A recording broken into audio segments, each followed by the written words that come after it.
habang nagsasagot tayo sa mga each item na nandito, i-post nyo muna and then sagutan nyo. Kung itry nyo bang sagutan, i-practice nyo yung sarili nyo para meron kayong matutunan sa videong ito. Number 8. 2/5 of what number is 120? Wait, 2/5. 2/5 of, let n para sa number na yan, ang of multiplication. Ang is, equal sign. So, itong is ay equal sign, kopyahin si 120. Kunin natin yung value ni n. Si 2/5 ay pang-multiply.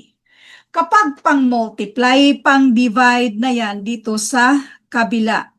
So, ang matitira dito ay itong si letter n. Division of fraction, mayroon man tayong fraction, every time na mayroon tayong fraction, kagaya ni 2/5 na pang-divide sa ating whole number na 120, consider natin na division of fraction. Sa division of fraction, kopyahin ang 120. Itong division, wait lang, ibang kulay tayo. Itong division maging multiplication, reciprocal sa pang-divide. This will be 5/2. So, pwede na natin yung i-solve.